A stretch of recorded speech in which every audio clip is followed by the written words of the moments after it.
the weirdest Pokemon tier list. This guy is so weird he can't evolve unless he becomes a gym bro. And this guy literally has 3 heads that share one single body. But they don't even come close to the Pokemon I've ranked on this tier list. Starting from this Pokemon, a set of keys. Is this one even for real? I'm not entirely sure it's a Pokemon, to be honest. It could just be a trainer's ring of keys that he throws at wild Pokemon. Its Pokédex confirms that this Pokemon threatens any attackers by fiercely jingling their keys at them. I'm going to rank this Pokemon as super weird, because how do I get threatened by keys? There's this other Pokemon that can only evolve during a full moon, just like a werewolf. For Ursaring to evolve into Ursaluna, the P block needs to be used during a full moon in Hisui. What's really strange about this evolution is that Ursaring initially started out as a teddy bear before it evolved into Pokemon modeled after Kemon Kamui, the Japanese god of bears. Since changes are usually acceptable, I would put this on the weird list. This little water-type platypus-looking Pokemon might not seem too weird apart from being a little duckling, but behind his dazed, unfocused eyes, it hides a whirlwind of power and pain. It suffers from constant headaches, which build until it uses massive psychic powers against its enemies. The strangest part is that it always forgets whenever they use it, allowing their headaches to grow until the next attack. Huggable and silly on the outside, but a ticking time bomb on the inside. I'll just let it stay somewhere in between average. Also, I find it hard to understand that a Pokemon can't evolve unless it becomes a gym bro. I'm talking about Machop. Machop loves to build up its muscles, but does so in strange ways, like using a Graveler as a barbell and lifting other boulders in the mountains. Some are even dedicated enough to travel the world in a quest to learn and master every single type of martial arts that exists. With this kind of dedication, Machop would easily evolve into a Machoke. And that's not so weird either. Since Pokemon's beginnings, the monsters have been based on real-world animals. The thing that makes Baniri feel like a creature that has been phoned in is its name. It's the word bunny with the name of the animal's most prominent feature, its ears, jammed in the middle. Since this Pokemon is so cute, I feel it's not weird at all. Compared to this brown Pokemon that seems to be perpetually buried within the earth, leaving only its head visible. Its small stature makes it both the lightest and shortest ground type. Now these 3 heads share one single body. I bet one Diglett who wanted to evolve so badly grabbed 2 other Diglett and forced them to become part of its evolution. The trio is literally 3 Diglett grouped together. I would say this is weird,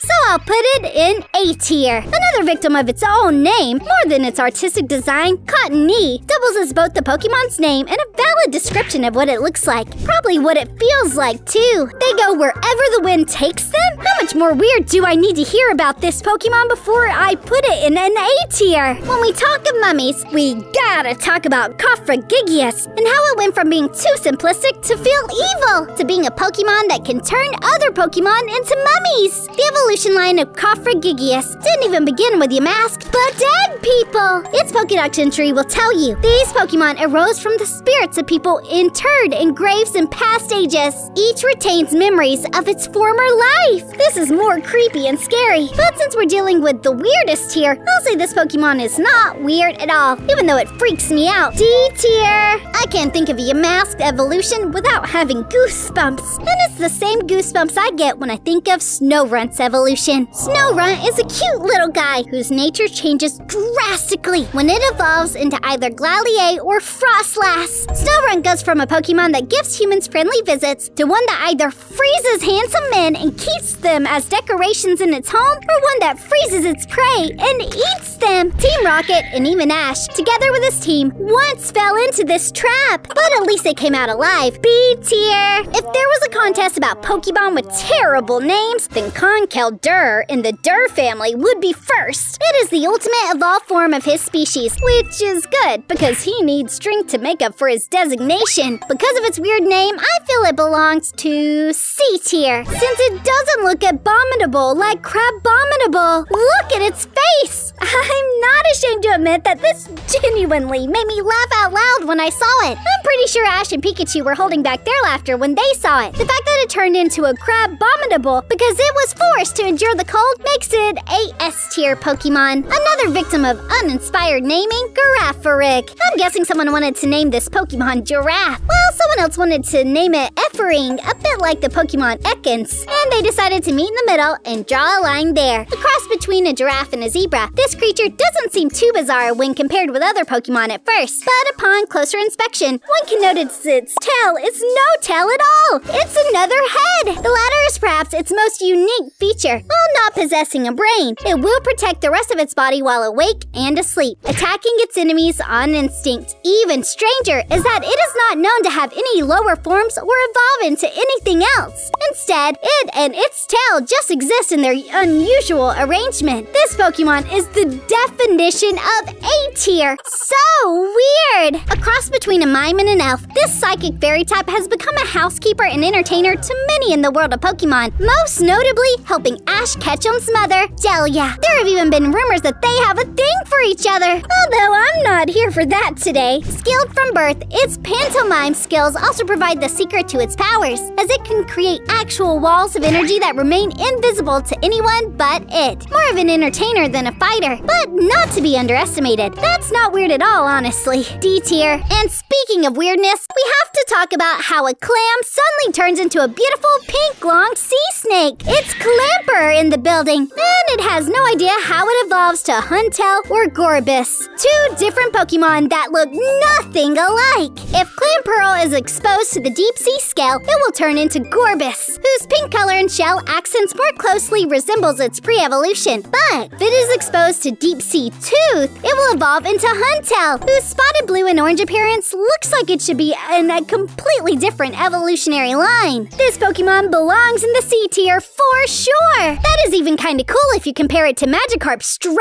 evolution that is based off of an Asian legend about how carp that leaped over the Dragon Gate would become dragons. And in Pokemon, Magikarp apparently leaps over the Dragon Gate and becomes a majestic sea serpent. As a koi fish, it was weak, looked down upon, probably made fun of, and picked on by fellow koi. No wonder Gyarados is quite angry. Don't be angry, you're not so weird. B tier. However, do you know who's really weird? You are, because you're watching my videos without being subscribed. You can fix that right now and I'll rank you D tier. And just like Magikarp, Phoebus goes from this to this, evolving into a serpentine mermaid dragon-like Pokemon. No shade, but Phoebus is literally the world's ugliest Pokemon. But Milotic is beautiful! Matter of fact, Phoebus and Magikarp are both runts. But even though their evolutions are crazy, I can't lie, it is always so cool to see the underdogs. It looks super cool, but the evolution is super weird. I must confess, making it falls under the S tier. There's this Pokemon that brings a whole new meaning to the term soft serve. This ice type is literally a sentient ice cream cone with a smiley face molded into the cream and stubbly crystals for arms. It's popular in the tropics for its friendly nature and cool attitude, even if it doesn't fare well in extreme heat. It is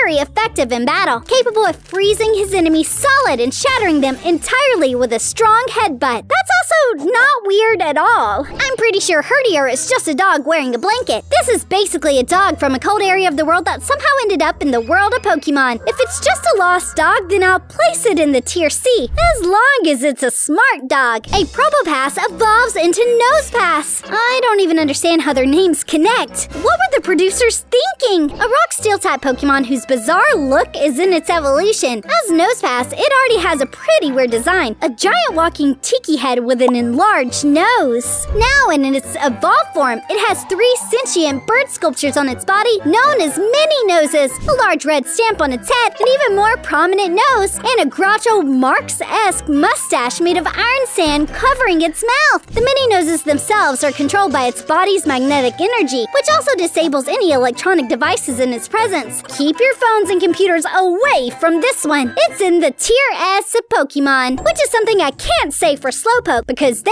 evolved to kings that can de-evolve. You see, Slowpoke and Shelder have an evolutionary relationship. A Shelder is present in their evolutions, either by biting on a Slowbro's tail or a Slowking's head. This evolution gets really strange when Slowbro or Slowking revert to being a Slowpoke if they lose their shelter. That's nothing like I have ever seen before. I'll put it in the D tier, which kinda reminds me of Cosmog, who gains a ton of weight after evolution. Yep, Cosmog weighs 0.2 pounds, but after it evolves to Cosmoem, it puts on a lot of weight, worth 2,204.4 pounds. Where did that weight come from? That's not all that makes this strange. You see, there are the two possible third stage evolutions. While Lunala does visually resemble Cosmoem and Cosmog, Solgaleo looks nothing like either of them, save for a few markings on its face. Tier A is just where this Pokemon belongs to, and the same can be said for the evolution line of Larvitar. This is a crazy evolution because it goes from Larvitar, which has arms and legs, to a cocoon-looking thingy, to a literal dinosaur. This evolution makes sense because Larvitar evolves into Pupitar because a pupa is the third stage of metamorphosis. Larvitar's name is based off of larva. Pupitar's name is based off of pupa. But this evolution gets crazy when a dinosaur becomes the end result. Another thing that makes it crazy is the fact that Tyranitar is a dark rock, not a bug type. S tier. I didn't see what they did with Geodude's evolution line. You see, Geodude and its first evolution, Graveler, are living rocks. But its second evolution is Golem, a reptilian creature surrounded by a rock-like shell. Tell me, where did all the flesh come from? That doesn't add up with this Tier A Pokemon, and that's understandable. But I can't understand how a bunch of eggs evolve into a palm tree with 3 faces. That's right, I'm talking about Execute, and how it evolves into Executor. Oh wait, those aren't eggs, they're seeds. Yeah, Execute appears to be eggs of some sort, but it was discovered to be a life form more like plant seeds. Its red and fire red dex entries state that they are often mistaken for eggs, and when disturbed, they quickly gather and attack in swarms. I guess it does make sense for a seed to evolve into a tree, but something about this evolution is just weird, and that makes it fall under C tier. If you think that you've heard all the weird stuff, wait until you see what I have exposed in Times Pokemon Predicted the Future video. See you there. Peace!